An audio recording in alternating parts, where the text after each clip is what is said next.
Hi, my name is Chris Ryan. You join me here at the Belfry. We are out on the Academy putting green, and in this video we're going to give you 3 key things that you can do to help you judge distance much better on these putts. They're a little bit longer in length, around about the 30 or 40 feet. Just before we go through exactly what we're going to get you to do, in the corner of the screen you should have details for my Facebook, for my Twitter and for my Instagram accounts, so please make sure you go ahead and you follow me on all of those. Right, so I'm faced with a putt here which is probably around about 35 feet, and certainly the goal here is, yes, I'm trying to hold it. I want you to try and hold every single putt, okay? What we are trying to do is get the ball in the hole. If we don't get it in the hole, however, we're trying to get it as close as we can so that we give ourselves a pretty easy 2-putt. When we look at the statistics for putting, we know that most golfers will suffer, not so much on the sort of 12, 15 footers, but on the short ones and on the long ones. So if you get a chance to practice, it's a good idea to practice holding those 3 or 4 footers, and also making sure that you can lag the ball much closer when you get outside of that sort of 20-foot range. So there's 3 things I want you to try and do, which are all going to help you hopefully get this first putt a little bit closer and take the pressure off that second putt. So the first thing I would like you to do is to walk the putt. So I'm walking around the low side of the putt.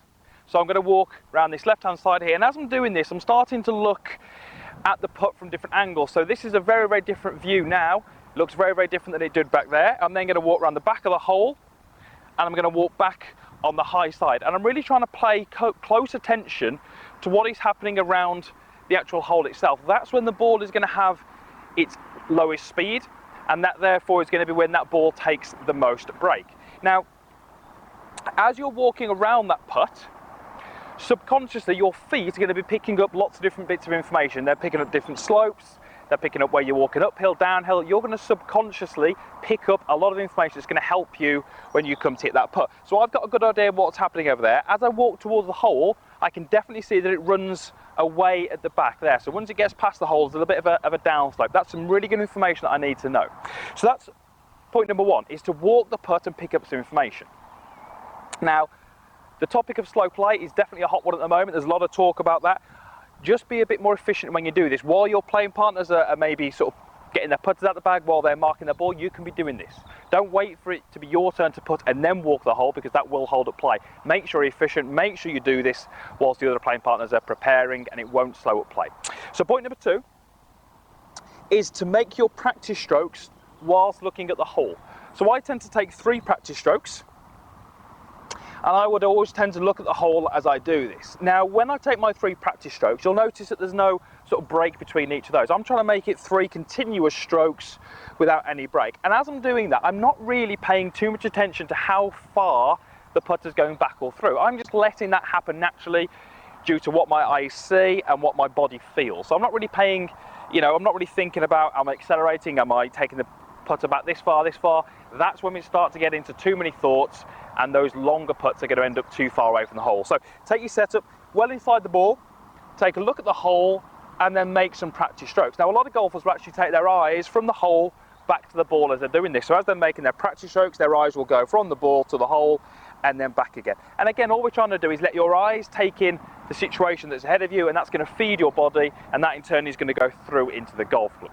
So there's our first 2 points. Now, the third point is really to make sure that we strike the ball at the middle of the putter. When we start to get some putts of a little bit more length, we would generally find that the strike can tend to move a little bit from the centre. If that happens, 2 things are going to be resulting. 1, the ball is not going to come off the putter at the speed that you intended, and that's really going to make that ball go a different distance.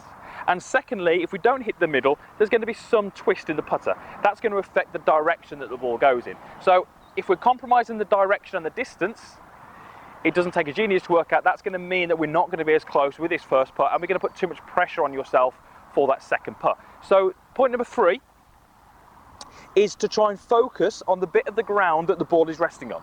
Now, at setup now, I can't see that because the ball is resting on it.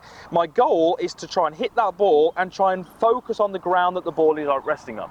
That's going to ensure that my body stays nice and still through the hit, and that's going to hopefully ensure we get that right contact. It's very, very common on these longer putts to start getting a little bit too much body movement through impact. That compromises the strike, as we said, and that in turn compromises how close we can get that golf ball. So make sure that you're thinking about, right, I've got to make sure I can see the ground that the ball is on before I even look at where that ball's gone. So if we can do those three things, walk the putt, make sure we're looking at the target as we're making our practice strokes, and then make sure that we strike the ball out the middle of the putter, we should find that that first putt gets a little bit closer, and that's going to say take the pressure off the second putt. Right, I better hit one now. So I've had a little bit of a walk around this. I think it's a little bit off the right, but not too much.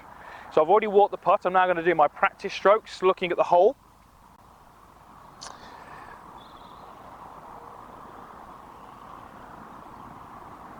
Okay, and I'm now going to do point number 3, which is make sure I can see the bit of ground that the ball is resting on before I follow the golf ball.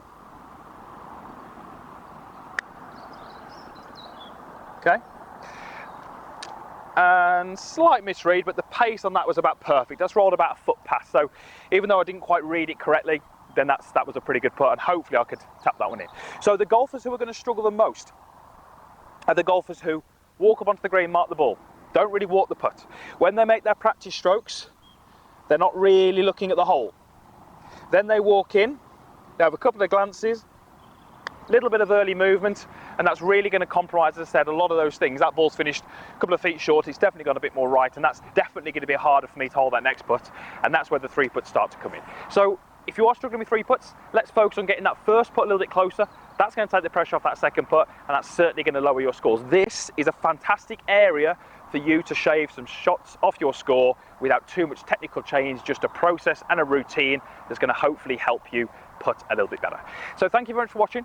Give those 3 ideas a go. Let me know in the comments box how it got on. Hopefully it's helped you putting. There's also a like button down there, so if you did like the video, please click on that, and if you haven't done already, then please subscribe to my channel.